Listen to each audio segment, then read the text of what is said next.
தங்கலான் படம் தொடர்பாக இயக்குநர் ப. ரஞ்சித் மீது பெண் வழக்கறிஞர் சென்னை காவல் ஆணையர் அலுவலகத்தில் புகார் தெரிவித்துள்ளார். இதுகுறித்த கூடுதல் விவரங்களை எமது செய்தியாளர் சுப்பிரமணியன் வழங்க கேட்கலாம்.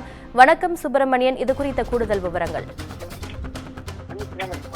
நடிகர் விக்ரம் நடிப்பில் தற்போது வெளியாகி இருக்கக்கூடிய திரைப்படம் தங்கலான். இந்த படத்துடைய இயக்குனர் ப. ரஞ்சித். இந்த படம் தொடர்பான ஒரு புகார் சென்னை காவல் ஆணையர் அலுவலகத்தில் அளிக்கப்பட்டிருக்கிறது. அதாவது பூந்தமல்லி நீதிமன்ற பெண் வழக்கறிஞராக இருக்கக்கூடிய பொற்குடி என்பவர் அந்த புகாரை சென்னை காவல் ஆணையர் அலுவலகத்தில் அளித்திருக்கிறார். புத்த மதத்தை உயர்த்துவதற்காக வைணவ மதத்தை இழிவுபடுத்தும் வகையில் ப. ரஞ்சித் தங்கலான் திரைப்படத்தை எடுத்திருப்பதாக அந்த பெண் வழக்கறிஞர் தன்னுடைய புகாரில் தெரிவித்திருக்கிறார்.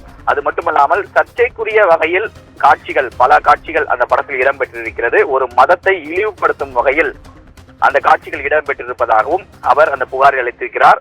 எனவே இந்த சர்ச்சைக்குரிய காட்சிகளை உடனே நீக்க வேண்டும். எந்த வகையில் சென்சார் போர்டு இந்த காட்சிகளுக்கு அனுமதி கொடுத்தது என்ற சந்தேகம் எழுந்திருக்கிறது. எனவே இந்த சர்ச்சைக்குரிய காட்சிகளை நீக்க வேண்டும். அது மட்டுமல்லாமல் சர்ச்சை காட்சிகளை நீக்காவிட்டால் நீதிமன்றத்தில் இந்த படத்திற்கு தடை கோரி வழக்கு தொடர இருப்பதாகவும் அந்த பெண் வழக்கறிஞர் பொற்கொடி தனது புகாரில் தெரிவித்திருக்கிறார். இது தொடர்பாக செய்தியாளர்களையும் சந்தித்து தன்னுடைய புகாருடைய சாராம்சம் குறித்தும் செய்தியாளர் சந்தித்து விளக்கம் அளித்திருக்கிறார். உங்கள் விவரங்களுக்கு நன்றி சுப்பிரமணியன்.